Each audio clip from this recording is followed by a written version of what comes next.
Olá pessoal, tudo bem?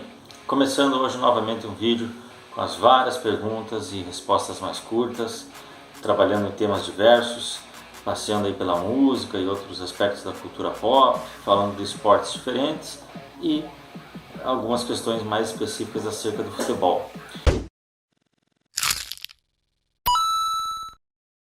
Novamente, fica a solicitação para que você confira outros vídeos. Então, neste formato de vídeos, fica o meu propósito de temas não tão aprofundados, no sentido de não dedicar um vídeo tão longo, ora porque eu não conheça com a profundidade suficiente, como eu falo aqui hoje em alguns casos, ora porque eu entendo que realmente não demanda um vídeo completo, não precisa de muitos detalhes para chegar numa resposta acerca disso. Então fica aí a dica, pedir para você ver na nossa playlist Crossovers mais uma vez. Então vamos lá, hoje começando por aspectos da cultura, depois partindo para os esportes. Qual é o pior disco dos Beatles? Essa é uma pergunta interessante porque, em se tratando de Beatles, né, artistas desse nível, é sempre bom ressaltar que o pior disco deles vai ser superior ao melhor disco da grande maioria, né, das bandas e dos artistas que surgiram após eles. O que não significa, porém, que eles não tenham dado suas deslizadas, suas escorregadas. O próprio álbum Branco, que é uma obra-prima sobre todos os aspectos, tem vários pontos negativos que o tornam, na minha opinião, não o melhor disco dos Beatles. Ele fica ali, top 3, top 4 discos dos Beatles com certeza, mas ele não é o melhor justamente por ter alguns aspectos ali, algumas músicas que viraram puro esculacho, né, e acabou enchendo demais a quantidade ali, né, um disco duplo, quase 30 canções, algumas delas bastante desnecessárias, repito, mas no geral você tem uma quantidade imensa de obras-primas ali, né. Então, o pior disco dos Beatles, na minha opinião, por se tratar de um artista, né, um grupo, um artista que teve uma trajetória curta, se vocês forem analisar, né, desde o tempo do comecinho de banda, com uma formação diferente, até o final, não vai chegar a 12 anos completos. Né? E em termos discográficos, mais reduzido ainda. Lançam os primeiros singles, os primeiros compactos, mas em termos de álbum vai de 63 a 70, portanto apenas durante 8 anos. Ainda que em vários desses anos eles tenham lançado 2 discos. Então, a evolução que eles tiveram pela própria idade, por uma série de fatores, inclusive pelos experimentalismos que fizeram, por terem se retirado dos shows e poder se dedicar com mais apuro, né, à produção dos álbuns, a persona do George Martin, um ator conhecido como Quinto Beatle, fizeram com que essa evolução fosse notória a partir já do Help, que é um disco de transição, o Rubber Soul, que na minha opinião é o melhor disco deles, e aí você vem uma sequência mortífera, né, com o Revolver, o Sgt. Pepper's, Magical Mystery Tour, que me parece também, a exemplo do White Album, tem alguns pontos negativos, é muito variado, então, mas ele tem um X de obras-primas e clássicos ali que realmente o mantém, pelo menos seguramente na parte de cima da tabela. E aí vem o White Album, tá? E a trilha sonora de Yellow Submarine, Abbey Road, que é provavelmente o meu segundo disco preferido após o Rubber Soul, e termina com Let It Be, que foi lançado antes, foi produzido antes, mas lançado posteriormente. Então, para nós falarmos do pior álbum deles, vai ter que ser nessa fase anterior ao Hell, né? Vai ter que ser os discos ali em que eles ainda estavam caminhando. Importante que o primeiro álbum deles é um dos melhores, talvez o melhor dessa fase na soma, né? Inclusive foi um disco gravado relativamente às pressas, é um disco que tem alguns covers interessantes. O disco seguinte, With the Beatles, já não é tão bom assim, mas tem várias coisas legais. É bem o Hard Day's Night, que é a trilha sonora, e na sequência aquele que na minha opinião é o mais fraco dos discos dos Beatles, a Beatles for Sale. É o último disco, aliás, o penúltimo disco com covers, né? Mas que também carece demais ali de obras-primas. Aliás, eu arriscaria dizer que não tem nenhuma obra-prima nesse disco. Os anteriores até tem, e os posteriores várias. Nesse disco não tem nenhuma obra-prima, tendo algumas canções boas e um ou outro sucesso dos Beatles como 8 Days a Week. Então, no geral, na minha visão, é o mais fraco. Mas se você olhar pelo repertório, provavelmente seja aquele que as pessoas menos vão reconhecer canções dos Beatles ali presentes. Desenho animado e jogo de videogame preferido. Então vamos lá, eu, tanto um caso quanto o outro, eu sou bem old school, né? Os desenhos naturalmente faz parte da nossa questão geracional, né? À medida que você vai envelhecendo, os desenhos animados deixam de ser a tua opção, você acaba sempre revendo os antigos, os anteriores, da tua geração mesmo, ou aqueles que fizeram parte da tua época e você foi marcado por eles. Então não é uma questão tanto de uma evolução permanente, você não se interessou por algo aí, e sim pertencendo à geração. Então, dessa forma, meu desenho animado favorito em todos os tempos é Os Cavaleiros do Zodíaco, certamente. Um desenho que inclusive me influenciou, e hoje, tendo a oportunidade de revê-lo, né, com meu filho, eu tenho a percepção de que aquele desenho me influenciou inclusive como pessoa, né, porque é um desenho que tem diálogos muito pesados, tem diálogos muito profundos e lida com questões inclusive da religião de forma muito interessante, que você pouco vê na verdade na cultura pop. Então, Os Cavaleiros do Zodíaco, na minha visão, é o meu desenho animado favorito e é um dos poucos que eu revejo, né, sempre que posso e tenho a oportunidade, me traz muitas memórias e, repito, coisas que ainda são válidas ali. E jogo de videogame aí sim, vai ter muito a ver com a minha personalidade, né, de ter se distanciado um pouco disso, desse mundo, embora goste e veja valor em várias coisas que surgiram posteriormente. Então, mas eu sou daquele período ali dos anos 90, sobretudo, né, Mega Drive, Super Nintendo, o antigo Nintendo e comecinho, né, do PlayStation. Então, vou citar 3 jogos que são eternos para mim, cada um num estilo. Street Fighter, sobretudo a versão Super Street Fighter 2, né, o jogo de luta favorito. Gostava muito do Mortal Kombat também, mas Street Fighter é o preferido. O Rock'n'Roll Racing, para mim, é uma ideia absolutamente genial, sobretudo pela trilha sonora, com Black Sabbath, com The Purple e outros, né? Mas a ideia é fantástica de você ir melhorando o carro, as fases, os mundos, etc. E, para um pouquinho mais para frente, um pouquinho mais evoluído, Medal of Honor, do PlayStation, do primeiro PlayStation, o jogo em que eu fui introduzido a ideia do memory card, né, de salvar o jogo e salvar assim, diferentemente de anotar o password, nós tínhamos que anotar a letra e número para lá e para cá, mas é um jogo que realmente me fez querer fechá-lo, terminá-lo, concluí-lo e, enfim, para mim é um jogo marcante e acredito que influenciou muitas das coisas que vieram depois.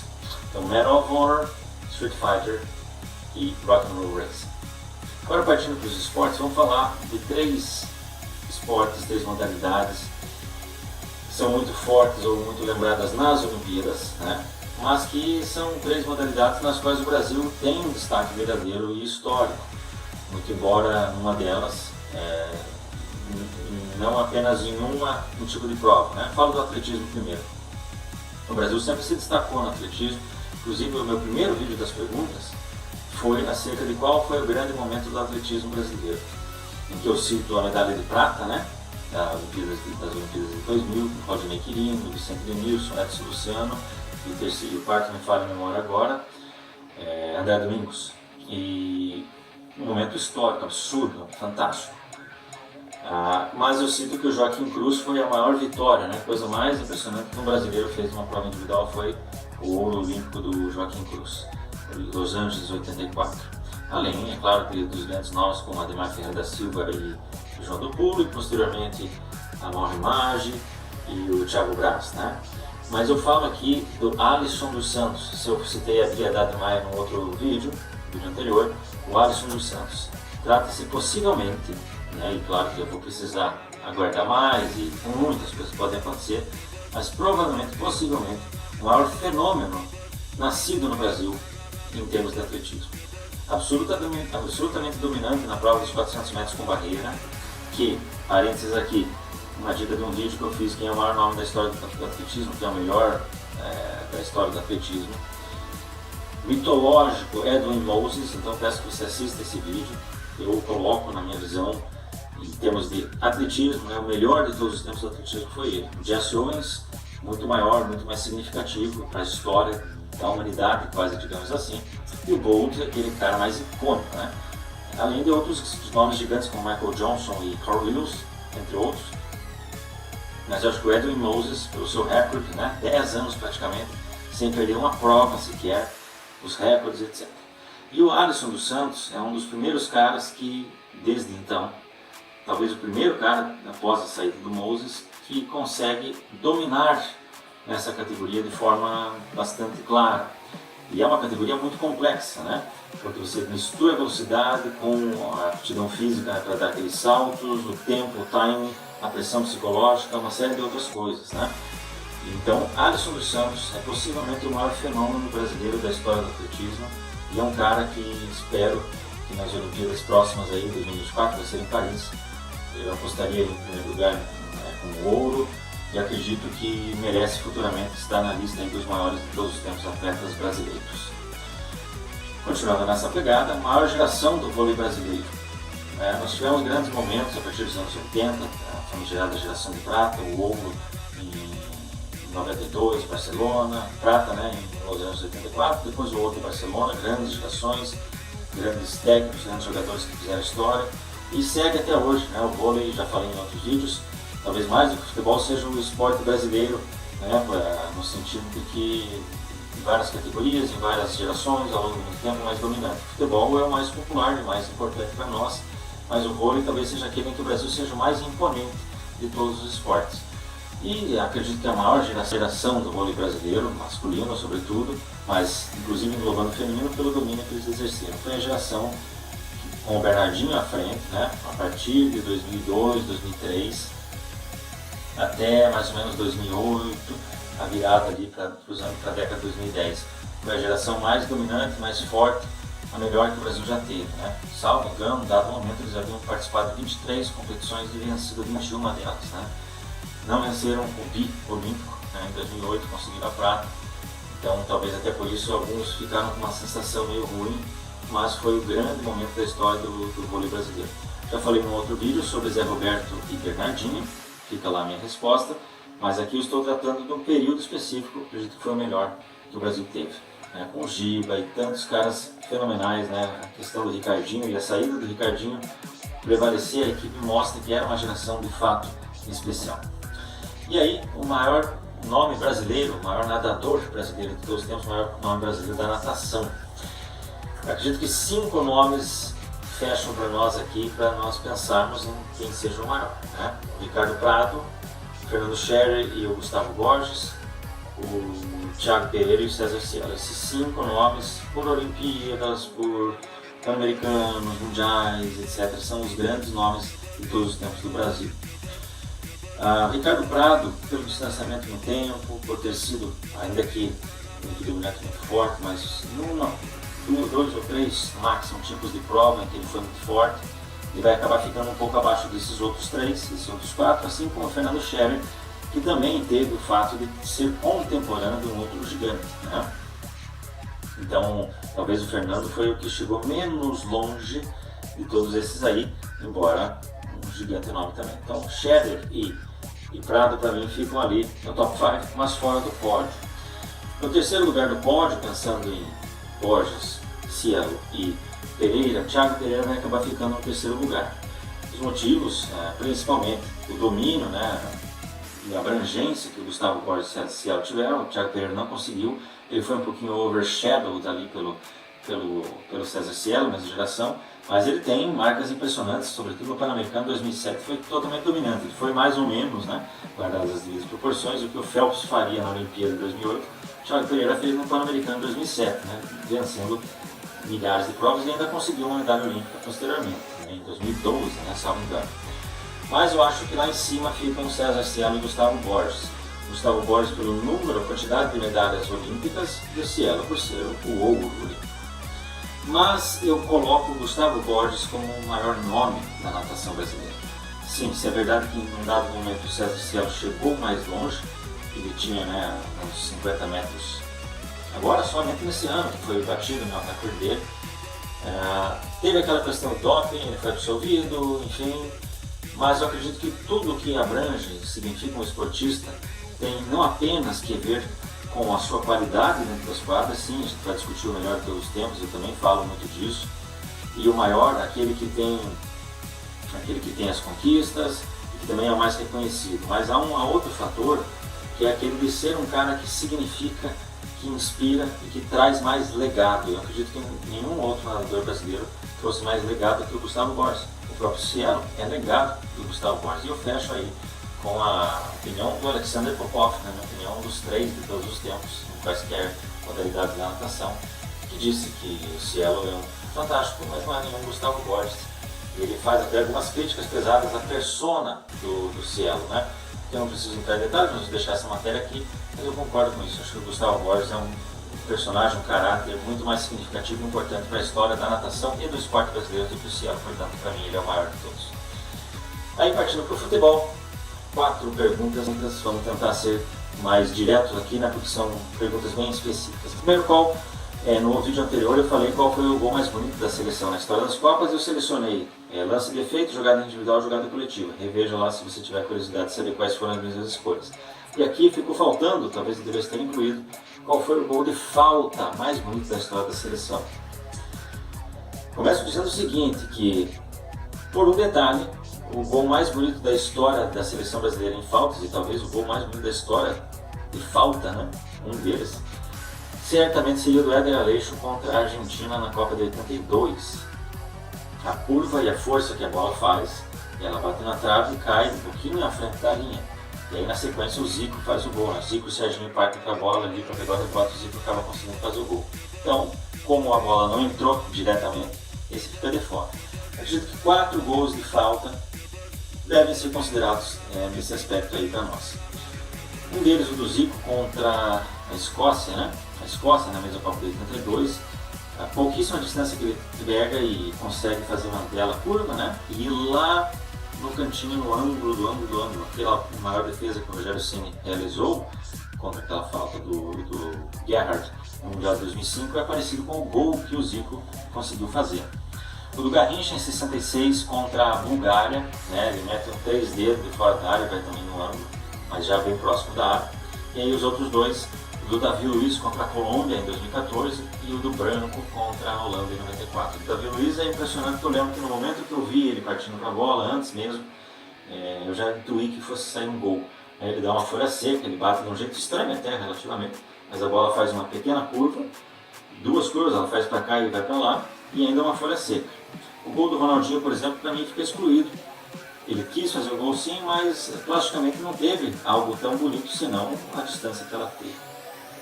Então, o Davi Luiz, para mim, ficaria em segundo lugar. O do Branco, pela sua significância, pela força, pelo lugar onde ela bateu, pelo adversário que ele enfrentava, pelo momento que a seleção estava naquela partida, até mesmo pela belíssima, genial sacada do Romário, para mim é o gol mais importante, o gol de falta mais simbólico da história da seleção brasileira nas Copas.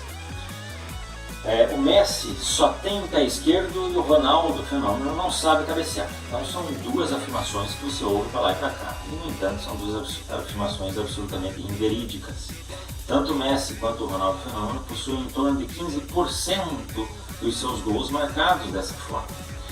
Do Messi são mais de 100 gols anotados com a perna direita somados aí seleção, Barcelona, jogos oficiais e amistosos. Mais de 100 gols anotados com a perna direita. Portanto, você tem jogadores que não marcaram 100 gols na carreira e são lembrados. O Zidane mesmo, fracasso, um fenômeno, tem 138 gols, salvo engano. O Messi tem mais de 100 gols com a perna direita, acho que são 101 ou 102 gols ao todo, sem contar os sub-20 e Olimpíadas, etc.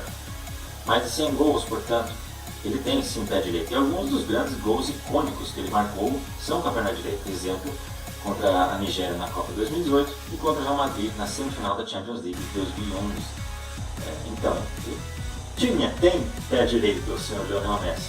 E o Ronaldo Fenômeno, uma história fomentada até a dada medida por ele próprio, que é com a cabeça, etc.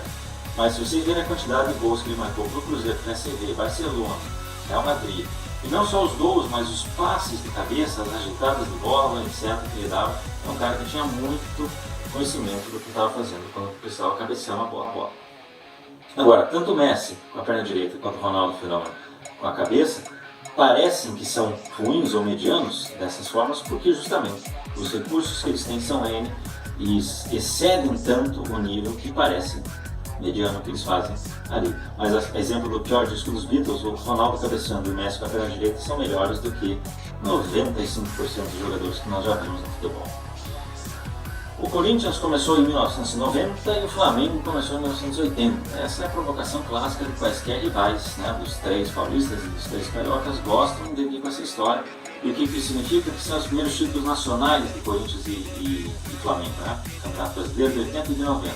Mais do que isso, os outros três adversários dos seus respectivos estados já haviam conquistado, se não o Campeonato Brasileiro, como o caso do Botafogo e do Fluminense, e do Santos em São Paulo, já haviam tido conquistas nacionais relevantes. Taça Brasil, Roberto Carlos Pedrosa, Barra, Taça de Prata, ou como seja, que hoje são assim reconhecidos como campeonatos brasileiros. Portanto, nasce dessa pequena bobagem esse mito. Sobre o Corinthians, preciso falar muito pouco, porque eu já falei várias vezes aqui no canal. Mas fica a sugestão do vídeo: o Corinthians não tem passaporte, no qual eu disseco o tamanho que o Corinthians tinha até mais ou menos os anos 50, metade dos anos 50. Eu arrisco dizer o seguinte, que se antes de 58 por quê? Porque a Copa do Mundo, vencida pelo Brasil pela primeira vez, o surgimento de fato do Rei Pelé, a criação da Taça Brasil, na primeira torneio nacional, principalmente considerando esses três aspectos, a Libertadores já na sequência. Até esse período de 1958, o Corinthians foi o que havia conquistado mais, sido mais e feito mais, né? Inclusive o Flamengo tem a alcunha de mais querido, mas o Corinthians também tinha conseguido essa alcunha ali em dado momento. Então um time que tem toda essa história até os anos 50, portanto, por mais que tenha enfrentado períodos dificílimos, nos anos 60 sobretudo, e anos 70 e 80 em termos de conquistas nacionais, continuando não obtendo-as, embora tenha feito boas campanhas, já mostra que se trata de um time de extrema relevância. O Flamengo, a mesma coisa. Basta citar nomes como Zizinho, basta só citar o nome do Zizinho para vocês entenderem o significado do Flamengo, basta que citemos alguns dos craques da Copa de 58, e basta que digamos que ali no período dos anos 60, final dos anos 50 e começo dos anos 60, o Flamengo teve conquistas muitíssimo relevantes. Fez a final da Taça Brasil de 63, ganhou o Rio São Paulo de 61, que foi talvez de todos esses aí de 50 a 66 o mais dificultoso em termos de duração que teve, dos adversários, dos times que tiveram presentes. Tem o octogonal famoso, que de 61 também, ou 1960 ou 61, se não me engano, vou deixar a dica aí no link. Então que mostram que era um time bastante imponente, sem contar a torcida enorme que sempre teve, os dois times de maior torcida do Brasil, portanto. É só, claro que é zoação do adversário, dos rivais, mas fica aí a dica para que você conheça um pouquinho mais da história e entenda por que esses dois são os maiores clubes do Brasil, juntamente com o Palmeiras, e um pouquinho acima do São Paulo, na minha visão. Beleza, pessoal? Um abraço a todos.